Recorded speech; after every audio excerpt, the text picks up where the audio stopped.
জুলাইয়ের যদি কোনো নায়ক থাকে সেটা হচ্ছে আমাদের শহীদেরা। জুলাইয়ের যদি কোনো হিরো থাকে, জুলাইয়ের যদি কোনো নায়ক থাকে, তারা হচ্ছে আমাদের গাজীরা। এবং জুলাইয়ের যদি কোনো হিরো থাকে, তারা হচ্ছে আমাদের শহীদ পরিবাররা, আমাদের গাজীদের পরিবারেরা। প্রিয় উপস্থিতি, গত 16 বছর ধরে খুনি হাসিনা এবং তার দোসররা ভারতের প্রেসক্রিপশনের মাধ্যমে আমাদের শিক্ষা ব্যবস্থাকে ধ্বংস করেছে, আমাদের বিচার বিভাগকে ধ্বংস করেছে, আমাদের শাসন বিভাগকে ধ্বংস করেছে, আমাদের দেশের সংস্কৃতিকে ধ্বংস করেছে, আমাদের দেশের সকল প্রতিষ্ঠানগুলোকে ভেঙে চুরমার করে দিয়েছে, আমাদের আলেমদেরকে হত্যা করেছে। আল্লামা দেলোয়ার হোসেন সাঈদী থেকে শুরু করে 5 জন শাপলায় আমাদের হাজার হাজার আলেমদেরকে হত্যা করেছে। 5 জুলাই 36 জুলাই 2024 সালের জুলাই বিপ্লবের মাধ্যমে আমাদের শহীদদের আত্মত্যাগের মাধ্যমে আজকে আমরা নতুন বাংলাদেশ পেয়েছি। জুলাইয়ের পরে আমাদের স্বপ্ন ছিল একটি ইনসাফ ভিত্তিক বাংলাদেশ বিনির্মাণ করা, এবং এই জুলাইয়ে ফেসিবাদের বিরুদ্ধে দীর্ঘদিন ধরে যারা লড়াই করেছে সেই সকল স্টেক হোল্ডারদেরকে সাথে নিয়ে একটি ঐক্যবদ্ধ বাংলাদেশ বিনির্মাণ করা।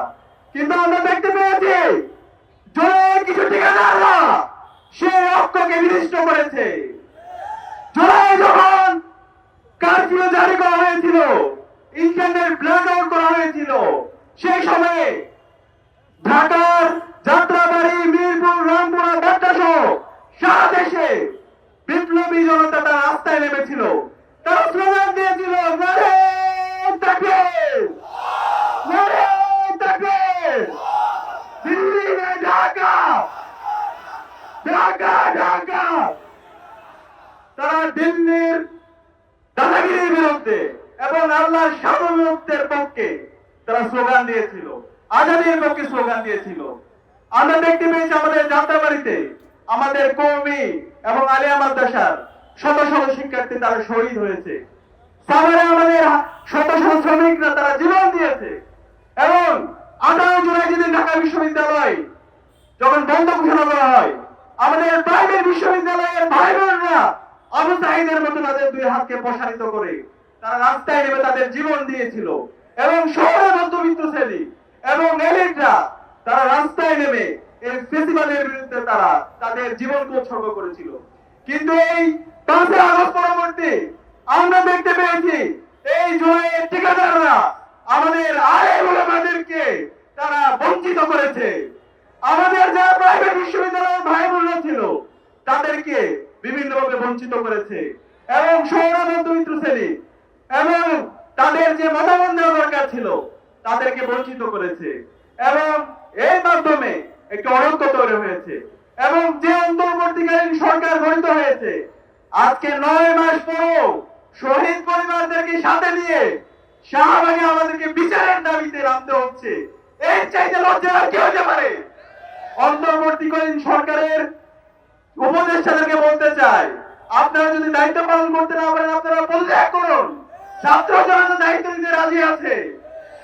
এবং এই বিপ্লব যাদের মাধ্যমে হয়েছে আমাদের শহীদ এবং আমাদের গাজী, তারা এই জাতির শ্রেষ্ঠ সন্তান, তাদেরকে রাষ্ট্র থেকে স্বীকৃতি দেওয়ার দরকার ছিল এবং তাদের দায়িত্ব নেওয়ার দরকার ছিল। কিন্তু আমরা এখন পর্যন্ত আমাদের শহীদ পরিবারগুলোকে রাস্তা রাস্তায় ঘুরতে দেখছি। আমাদের যারা আহত আছে, আমাদের যারা পঙ্গুত্ব বরণ করে যারা হাসপাতালের বেডে কাতরাচ্ছে, তারা এখন পর্যন্ত তারা সঠিক চিকিৎসা পাচ্ছে না। আর্থিক সংকটে তাদের কাটাতে হচ্ছে।